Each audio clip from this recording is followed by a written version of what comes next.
یہ میری خوش قسمتی کہ میں حضور کا امت ہوں. ساری زندگی اس کا شکریہ ادا کرتا رہوں تو حق شکر ادا نہ کروں. ہم حضور کے امتی، نبی انتظار کرتے رہے، نبی منتظر رہے. حضرت خلیل اللہ کی بارگاہ میں پکار رہے ہیں، ربنا وابعث فیہم رسولا، مالک رسول بھیج دے. کوئی کہتا ہے لیسا بفظ ولا بغلظ، وہ ترشرو نہیں ہوگا، سخت مزاج نہیں ہوگا، ماتھے پہ شکنے لانے والا نہیں ہوگا، وہ پیار بانٹنے والا ہوگا. بس وہ آیا چاہ رہا ہے.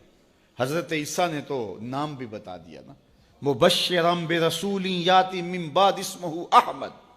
لوگوں میں جا رہا ہوں، چلو نام بھی بتا دیتا ہوں، میرے بعد جو آنے والا اس کا نام احمد ہوگا. نبی انتظار کرتے رہے، 12 نبیوں نے انتظار کیا حضور کی امت میں ہونے کے لیے، تمنا کی. نستورہ راہب انتظار کرتا رہا، بحیرہ راہب انتظار کرتا رہا. شب ہجر کی سختیاں کوئی اس سے جا کے پوچھے، تیری راہ تکتے تکتے جسے صبح ہو گئی. زندگیاں گزار دی انہوں نے.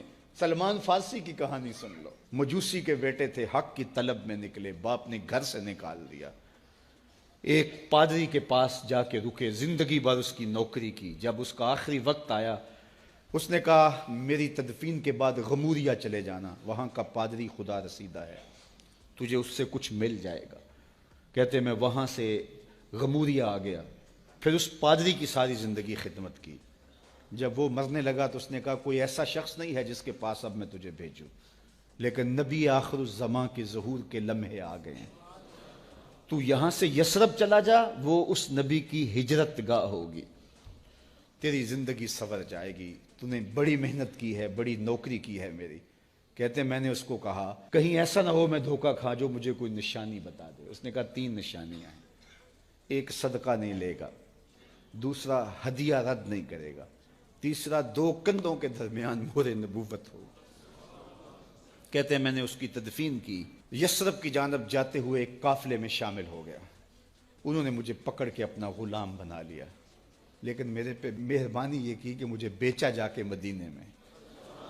ایک یہودی نے مجھے خرید لیا. میں اس کے باغ میں گوڈی کرتا تھا، کام کرتا تھا، کھجوریں توڑتا تھا، لیکن میں انتظار میں تھا کہ کبھی وہ نبی آخر الزماں آئے تو مجھے دید ہو. کبھی عرش پر، کبھی فرش پر، کبھی ان کے در، کبھی در بدر. غم عاشقی تیرا شکریہ، میں کہاں کہاں سے گزر گیا.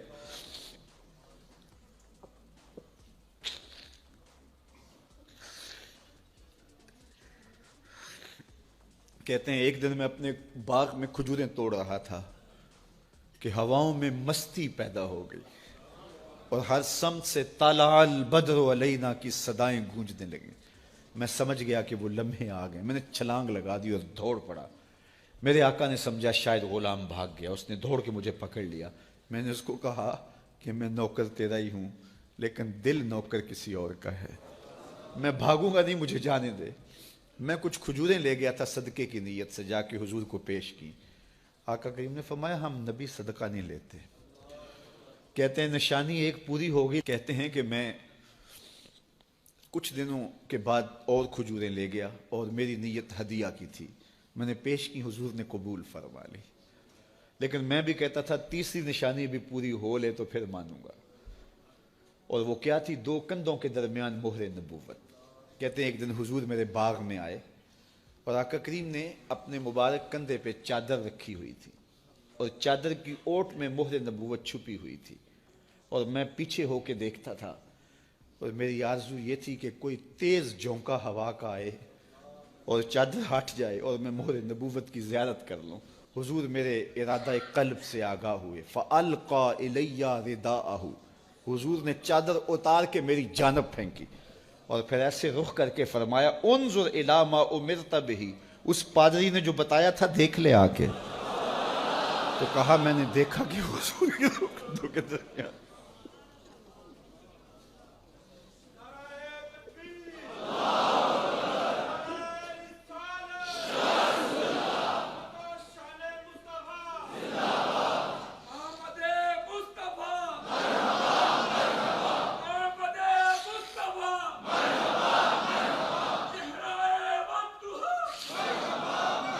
شب ہجر کی سختیاں کوئی اس سے جا کے پوچھے، تیری راہ تکتے تکتے جسے صبح ہو گئی. ہم نے تو کوئی انتظار نہیں کیا نا، ہم نے تو کوئی دکھ نہیں سہا، ہم سوئے تھے مقدر جاگ اٹھے، ہمارے والد مسجد سے مولوی صاحب کو بلا لائے، انہوں نے کان میں آ کے کہا مبارک ہو تو حضور کا نوکر بن کے آ رہا۔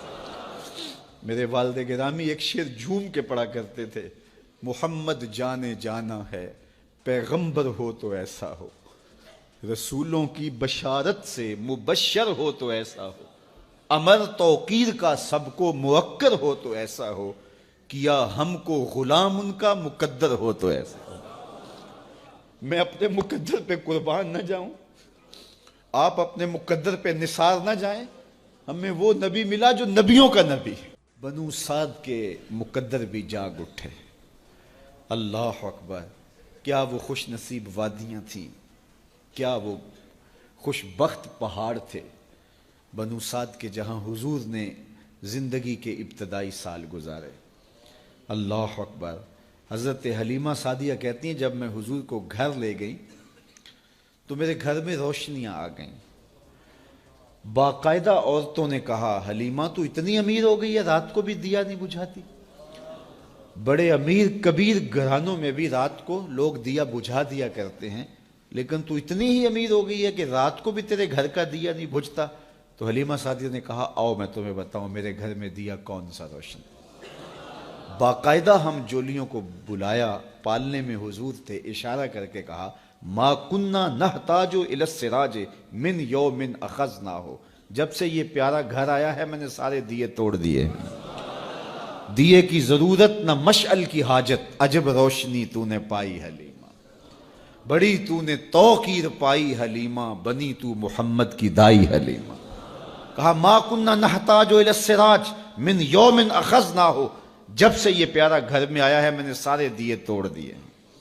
جہاں روشنی چاہیے ہوتی ہے حضور کو اٹھا کے اس کمرے میں لے جاتے ہیں، وہاں انوار پھیل جاتے ہیں، روشنیاں پھیل جاتی ہیں، کیسے اجالے پھیلے، کیسی روشنیاں پھیلیں۔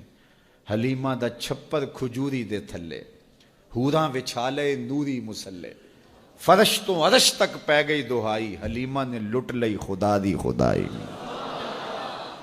اللہ اکبر۔ وہ سارا دن تو صحراؤں میں گھوم لیتی تھی، اسے جب بھوک لگتی تھی لبوں کو چوم لیتی تھی۔ بخت جاگے حلیمہ سعدیہ کے کہ حضور ان کے گھر آئے۔ اللہ اکبر۔ جدھر سے گزرتے گئے نور پھیلتا گیا، انوار پھیلتے گئے۔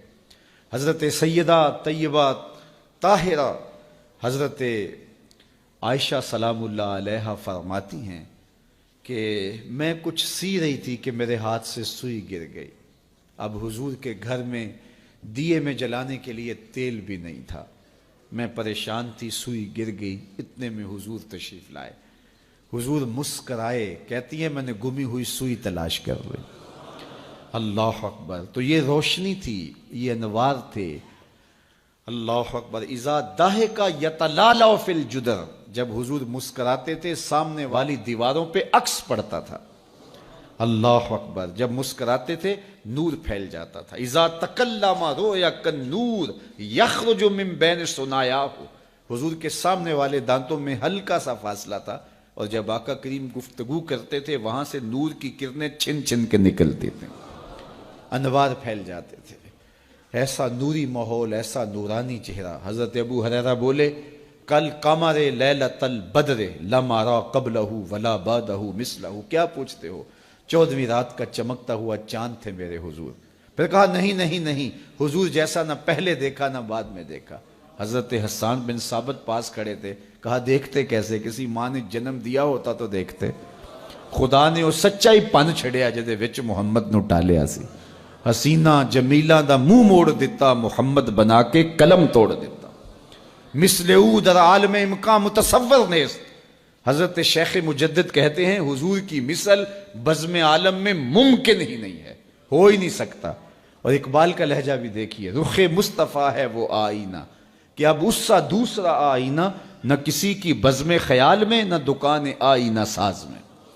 تو وہ پیکر تراشا، وہ پیکر تراشا، مکھ چند بدرشا شانی ہے، متھے چمک دی لاٹ نورانی ہے، کالی زلف تیک مستانی ہے، مخمور رکھی ہن مد بھریاں، کیسا جمال دیا، کیسا حسن دیا۔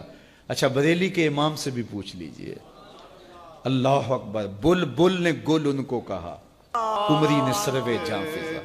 بلبل کی منتہائے پرواز تو یہی ہے نا کسی کو پھول کہہ دے. بلبل نے گل ان کو کہا, قمری نے سروے جاں فضا. حیرت نے جھنجھلا کر کہا یہ بھی نہیں وہ بھی نہیں. خورشید تھا کس زور پر, کیا بھڑ کے چمکا تھا قمر. بے پردہ جب وہ رخ ہوا یہ بھی نہیں وہ بھی نہیں.